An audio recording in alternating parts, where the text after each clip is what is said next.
Dan jika ini berhasil, maka ini akan jauh lebih besar. Ini bisa jadi 3 kali lipat lebih besar dari benua biru persekutuannya.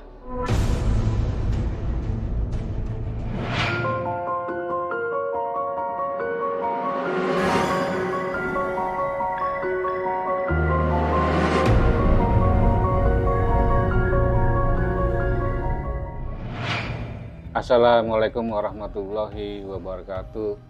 Selamat berjumpa kembali di Padepokan Sang Yang Ageng. Semoga para sahabat semua diberikan kesehatan, kelancaran, dan kemurahan rezeki. Amin amin ya robbal alamin.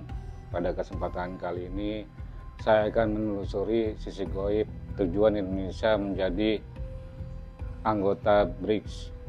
Namun perlu digarisbawahi para sahabat semua bahwa konten ini berisikan berdialog dengan bangsa gaib, di mana kebenarannya jangan sepenuhnya dipercaya, karena kebenaran itu mutlak milik Allah Subhanahu wa Ta'ala. Ambil sisi positif dan hikmahnya untuk menambah keyakinan kita kepada Allah Subhanahu wa Ta'ala. Baiklah para sahabat semua, tanpa berlama-lama lagi, kita mulai saja mediumisasinya. Mohon doa untuk kelancarannya.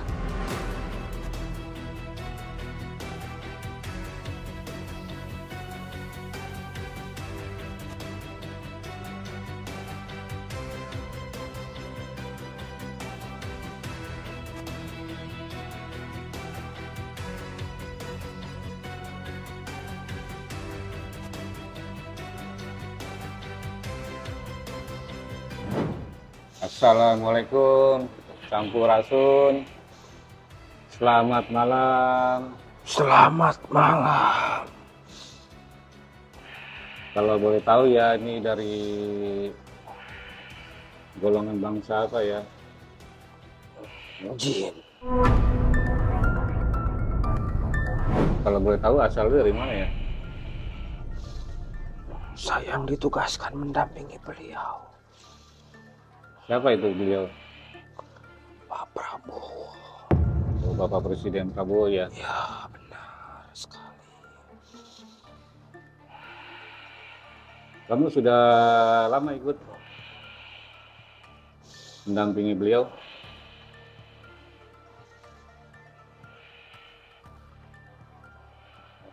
Kalau boleh tahu berapa lama? Sudah puluhan tahun. Puluhan tahun ya? Ya, Puluhan tahun itu kapan kira-kira? semenjak dia remaja. Remaja? Kalau Ibu tahu ini umurnya berapa ya? Siapa? Kamu ini umurnya berapa ya? 630. Ini mohon maaf ya, manggilnya saya apa? Eyang, Mbah, Uyut. Tuan saja. Ya? Tuan saja. Tuan. Ya, Apa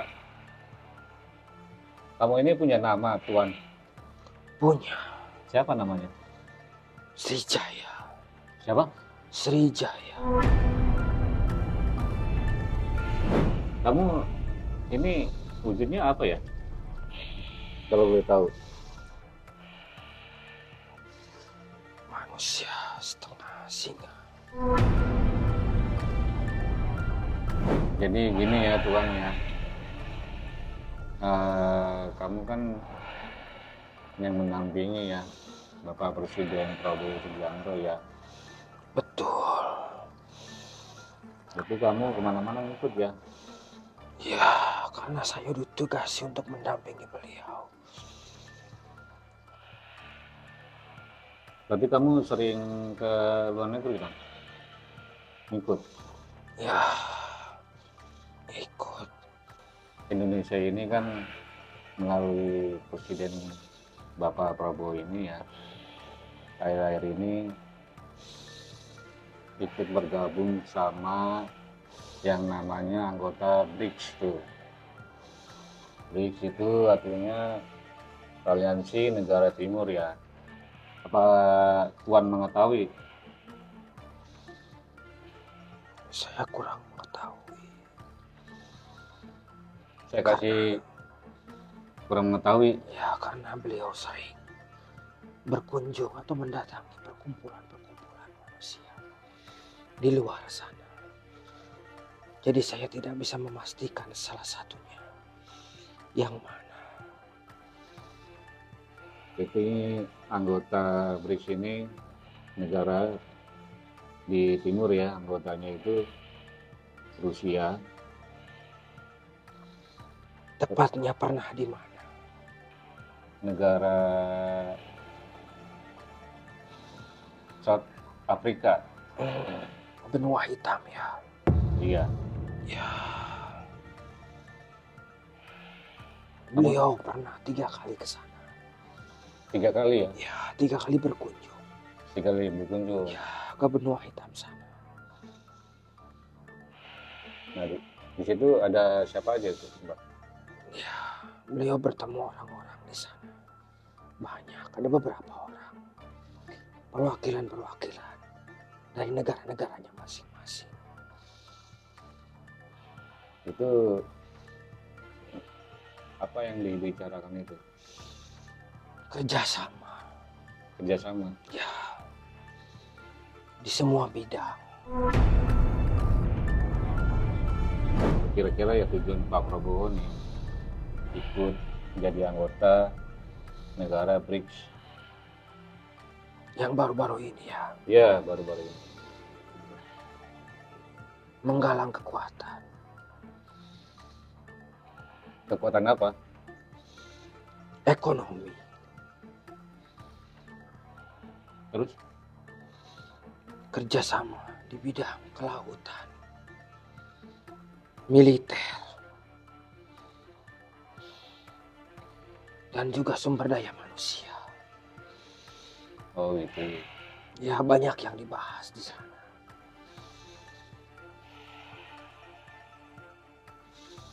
Kenapa Bapak Presiden ini baru sekarang gabung? Kenapa Presiden sebelumnya ini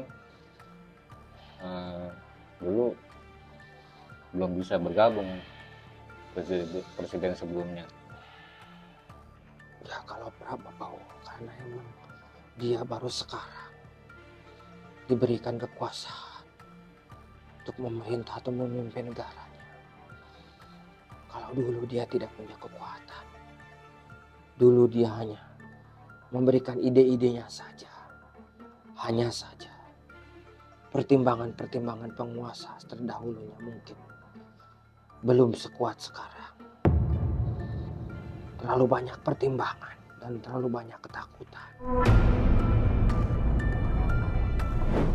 Negara ini masih dalam wilayah jajahan benua-benua. Di benua-benua biru sana.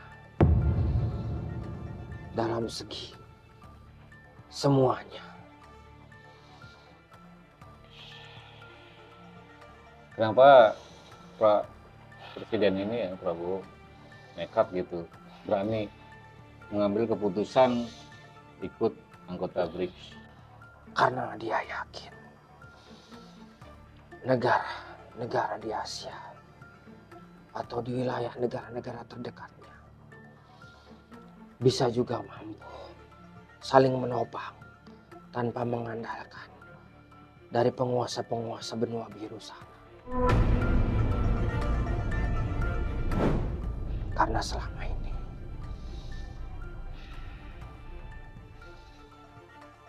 negara-negara di negara-negara timur masih terikat dengan perjanjian-perjanjian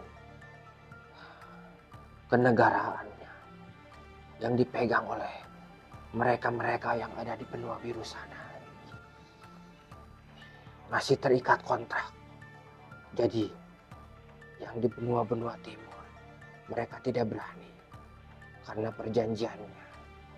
Jika mereka melanggar, mereka akan kena hukuman, kena sanksi, pengambil alihan kekuasaan. Maksudnya itu kekuasaannya diambil, apa tuh Tuan? Jadi hak pemerintahannya tidak bisa dijalankan tanpa seizin mereka yang punya kekuasaan atas kontrak itu. Ini Presiden Prabowo ya mengambil keputusan ini ikut anggota BRICS ya. Banyak yang menolak apa mendukung? Sudah pasti banyak yang menolak. Karena sebagian orang takut jika sampai negara ini ditutup atau dihentikan semua organisasi keorganisasiannya, maka negara ini tidak akan bisa berjalan. Itu yang menolak dari dalam negeri apa luar negeri? Masih dari dalam negeri. Karena dari pihak luar belum sepenuhnya mengetahui. Karena ini sistemnya masih tersembunyi. Mereka yang di luar mengetahui hanya sekedar kunjungan kenegaraan saja. Jadi dari pihak-pihak negara luar yang memegang kontrak kekuasaan mereka belum sepenuhnya mengetahui. Hanya saja mereka mulai mencurigai bahwa ada gerak-gerik yang tidak masuk dalam agenda kenegaraan yang sedang berjalan. Kalau yang mendukung ya Tuan, yang mendukung Presiden Prabowo ya, ada nggak? Ada. Tapi itu kebanyakan dari pemimpin-pemimpin dari negara-negara yang di luar. Kalau di dalam negeri, bagaimana? Masih sebagian besar menolak. Karena mereka takut sumber penghasilan mereka akan tertutup. Jika ini sampai terjadi, maka sumber penghasilan mereka akan hilang. Maksudnya sumber penghasilan apa Tuan? Karena banyak orang-orang yang mencari keuntungan dari kerjasama kontrak dengan bangsa-bangsa biru. Keuntungan-keuntungan yang mereka dapat untuk kepentingan mereka sendiri, bukan untuk kepentingan negara. Dengan dalih mereka memperjuangkan untuk kesejahteraan rakyat dan negaranya, padahal itu bohong. Itu untuk kepentingan mereka sendiri, untuk memperkaya sendiri. Apa Presiden Prabowo ini tidak takut ancaman dari negara biru, kekuatan barat nih? Enggak, bagaimana ancamannya nih menghadapinya? Beliau tidak takut, sedikit pun beliau tidak merasa takut. Karena beliau yakin. Karena sebagian bangsa biru pun juga banyak yang mendukung. Ada ancamannya dari negara biru ya? Ya itu tadi ancamannya yang tertera di kontraknya. Jika mereka melakukan pergerakan atau pergerakan yang di luar perjanjian, maka secara otomatis kekuasaannya atau pemerintahannya akan langsung dikendalikan oleh mereka. Jadi negara-negara yang punya perjanjian dengan negara-negara yang ada di benua biru sana, jika menyalahi aturan, otomatis semuanya yang menjalankan adalah mereka-mereka yang memiliki kontraknya. Ada negara adidaya ya, dia mengancam akan menaikkan impor itu 100%. Bagaimana itu Tuan? Itu hanya omong kosong. Omong kosong maksudnya? Ya, itu hanya ancaman belaka. Karena sejatinya juga mereka tidak berani. Karena mereka pun sama. Mereka pun masih banyak mengambil kebutuhan-kebutuhan dari negara-negara timur sana. Malah 50%-nya yang mereka pergunakan adalah dari sebagian negara timur. Mereka juga belum tentu berani.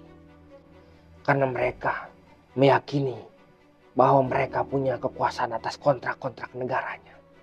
Maka mereka berani mengeluarkan statement atau mengeluarkan kata-kata seperti itu untuk mengancam bagi negara-negara yang mau memberontak atau memisahkan diri dari kontrak-kontrak perjanjian negara biru. Keuntungannya ikut anggota BRICS ini apa? Menurut pemikiran Bapak Presiden ini? Ya, karena beliau tidak mau negara ini 100% bergantung kepada mereka dalam semua hal. Karena selama ini negara kita yang beliau pimpin 100% masih bergantung kepada negara-negara yang ada di benua biru sana. 100% masih bergantung. Tidak bisa menjalankan roda pemerintahan dengan sendirinya. Masih terus mengikuti aturan-aturan dari mereka. Jadi kalau dampaknya bagaimana nih ikut negara BRICS ini? Maksudnya ke Asia atau ASEAN nih, negara Asia. Akan terjadi pecah belah. Pecah belah. Ya, dengan benua-benua atau negara-negara yang ada di benua biru sana. Akan terjadi perpecahan yang sangat besar. Hanya saja beliau yakin karena lebih dari separuh negara-negara yang ada di seluruh dunia ini menginginkan untuk terlepas dari aturan-aturan mereka yang ada di negara-negara benua biru sana. Mereka merasa tidak bisa menjalankan roda pemerintahannya dengan bebas, dengan leluasa. Karena banyak intimidasi atau tekanan-tekanan yang membatasi untuk agar negara-negaranya bisa maju. Akankah Indonesia ini menjadi negara anggota BRICS ya, akan dimusuhi sama negara-negara benua biru Eropa? Itu sudah pasti. Karena secara otomatis jika negara ini ikut serta, otomatis mereka sudah melanggar kontrak perjanjian. Dengan otomatis juga berarti negara ini sudah memisahkan diri dari perjanjian-perjanjian di semua hal, di semua bidang dengan negara-negara yang ada di benua biru sana. Ada resiko yang akan diterima.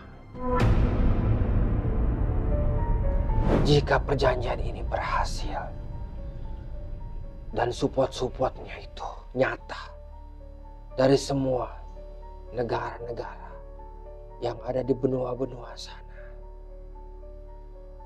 di sebagian besar yang mau mengikuti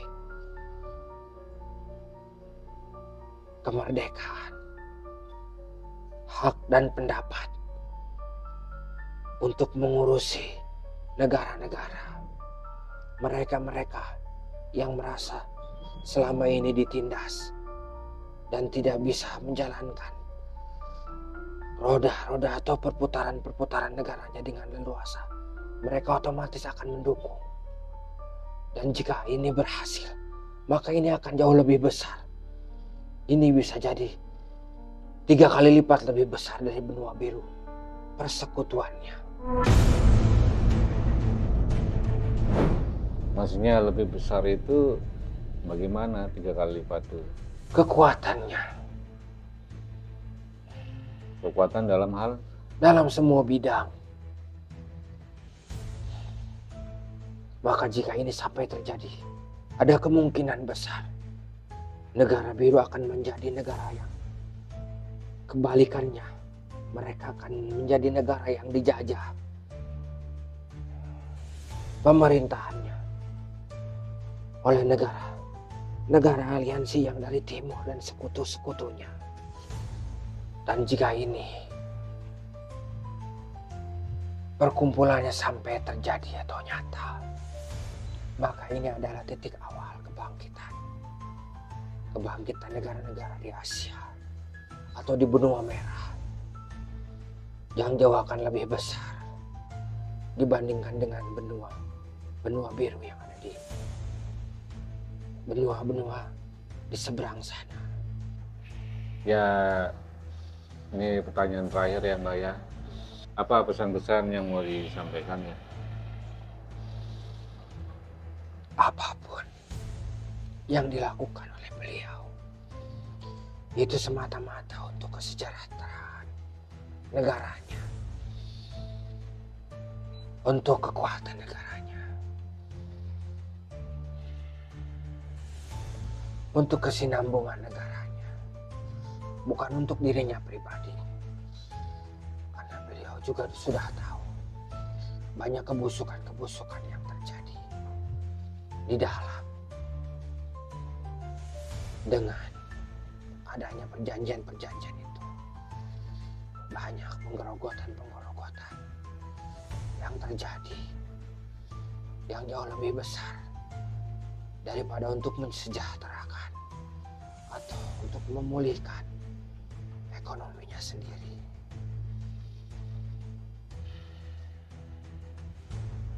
Ya Mbak, terima kasih ya pesan-pesannya. Mohon maaf ya sudah ganggu. Silakan kembali ke asalnya ya.